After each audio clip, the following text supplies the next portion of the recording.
speaking of people who seem incapable of applying their stated principles consistently, the former host of CNN, Don Lemon, who was fired by CNN for all kinds of reasons, beginning with the fact that nobody watched his show. The precipitating event, as you might remember, was that he was hosting the morning show with two female colleagues, Poppy Harlow and some other CNN host. And he said Nikki Haley is beyond her prime as a woman.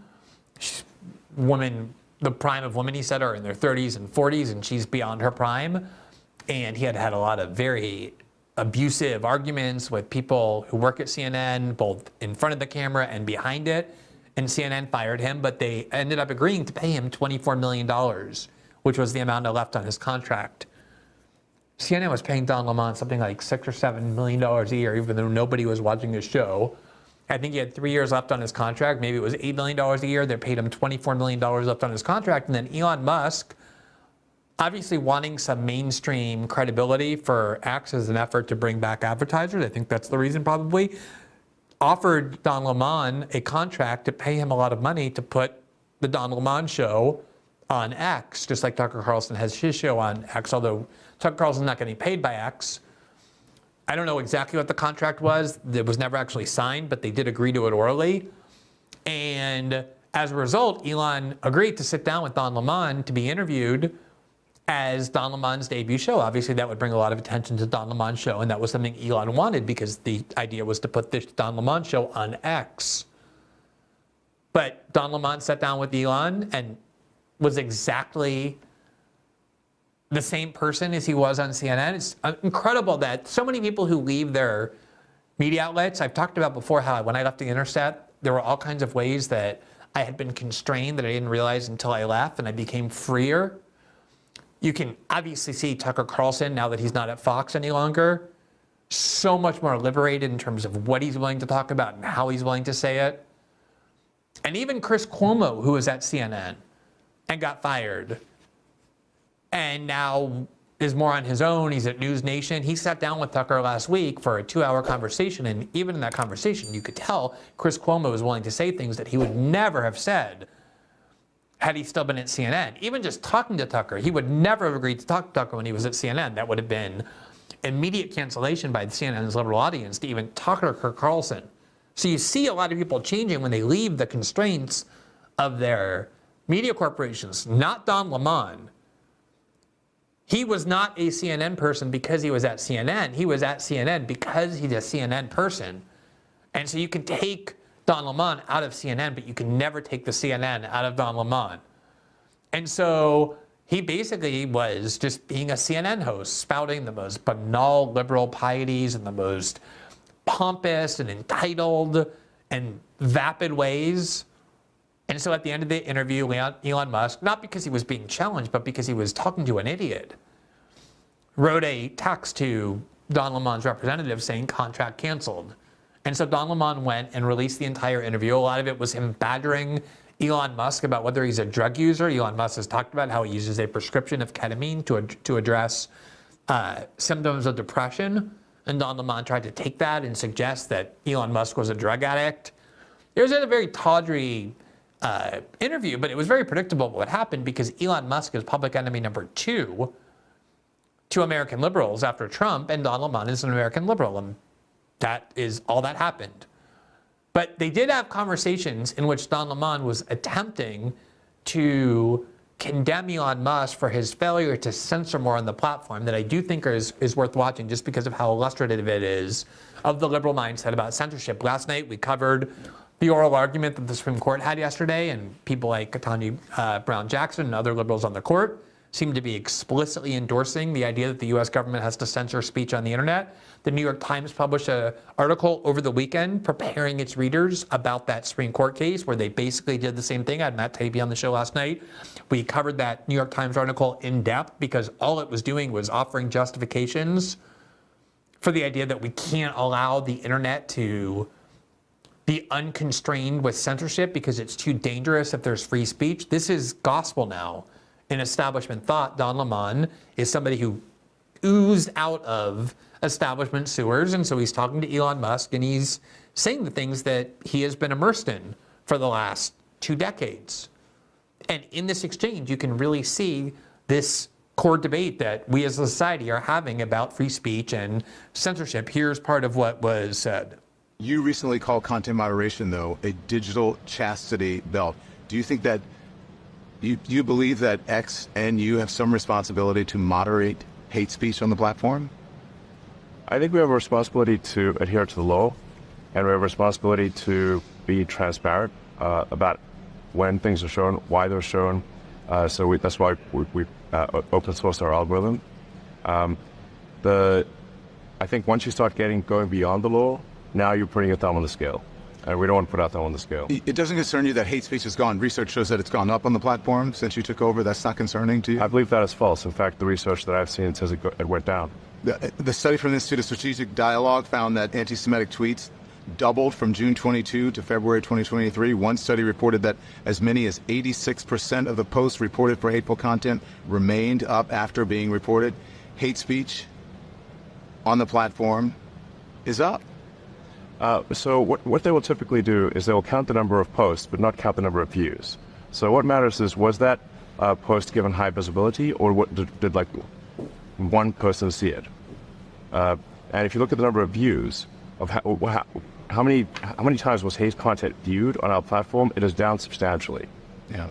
Well, that's not what the study shows. And you said you like transparency. I'm going to show you this. Don, you can get a study that will tell you whatever you want. But these are just a handful of extremely, if you look at those anti-Semitic and racist tropes and tweets. All right, so Don Lemon is complaining that there's a anti-Semitic racist trope and tweet that is up on the on Twitter, and he shows them several examples, and these are from random users of the platform. And what Elon Musk is saying is that if speech is illegal, if somebody publishes child pornography onto X, which is illegal, or somebody publishes a direct threat, here's the address of the senator, go and murder them, then you take it down, then it's illegal.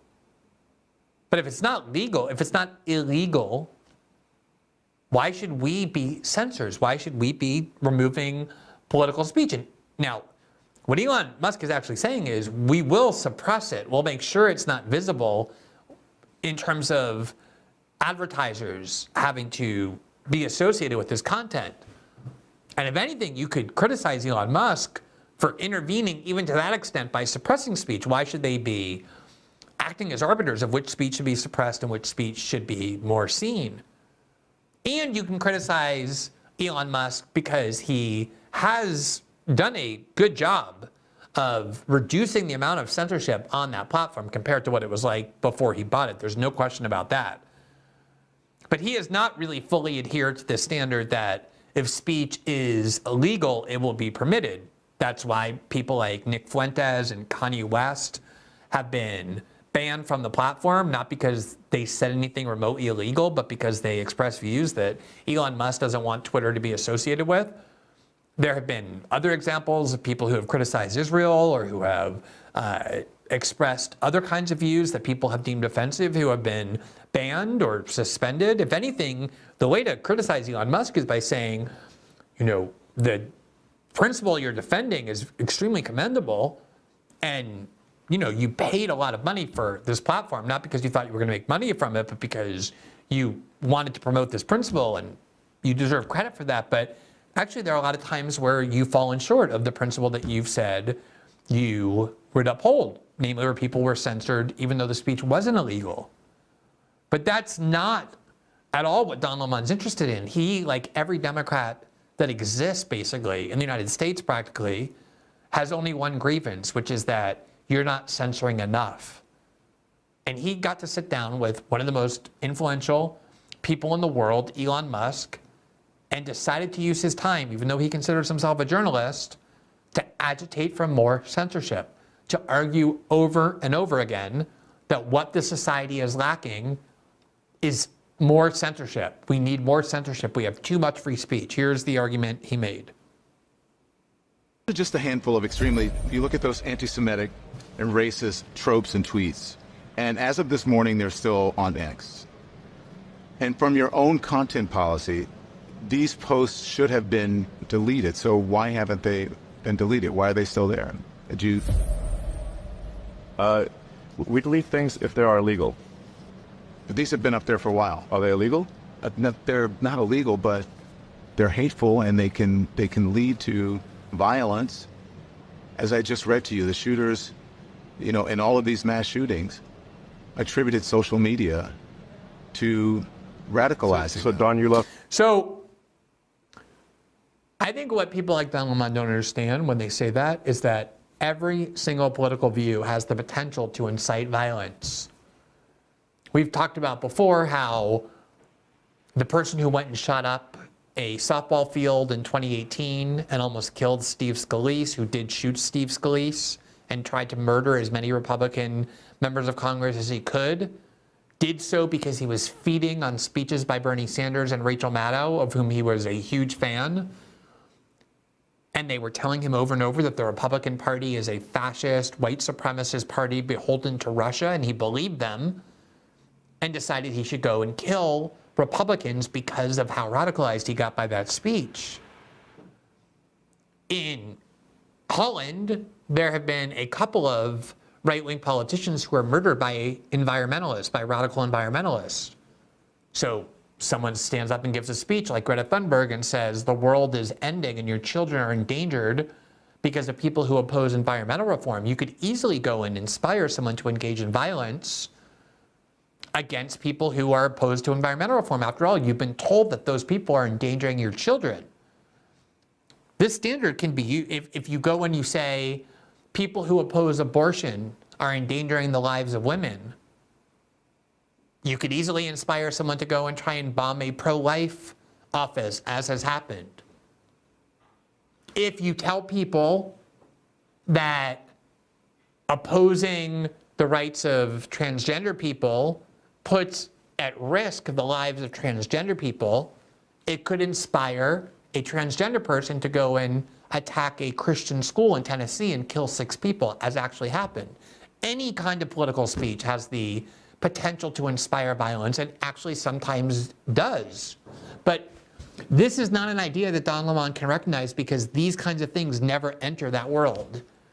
The only thing Don Lemon understands or believes is that only right-wing speech, the things that he disagrees with, are capable of inspiring violence. And so to him, it's just so obvious that any views that Don Lemon disagrees with are views that should not be heard because they're dangerous. And he is incapable, and he is not unique in this, of understanding that he's advocating basic censorship for exactly the same reason that censors throughout history have urged the suppression of speech with which they disagree, because they just don't want any dissent from being circulating. And ultimately, that is what Elon Musk told him, because that really is the only conclusion. They're not illegal, but they're hateful, and they can lead to violence. As I just read to you, the shooters, in all of these mass shootings, attributed social media to radicalizing. So Don, you love censorship, is what you're saying? No, I don't love censorship. Then why are you asking? I believe in moderation, but I don't believe in censorship.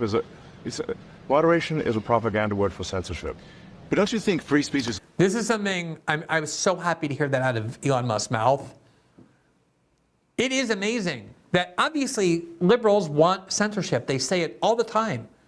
It's classic censorship. They say, we want this information censored and silenced and banned and prohibited because it's hateful or because it's disinformation. And then when you tell them you're advocating censorship, even though by definition they are, no one wants to believe they're a censor, they have been given an Orwellian propaganda term that describes censorship, but it's just a different word. They say, no, we're not in favor of censorship, we're in favor of content moderation.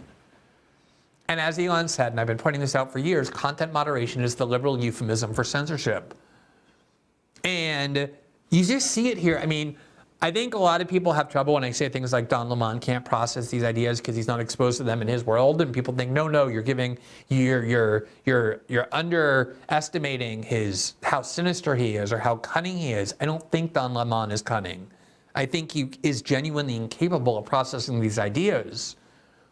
in large part because liberal discourse is completely closed. These ideas never penetrate the world of CNN.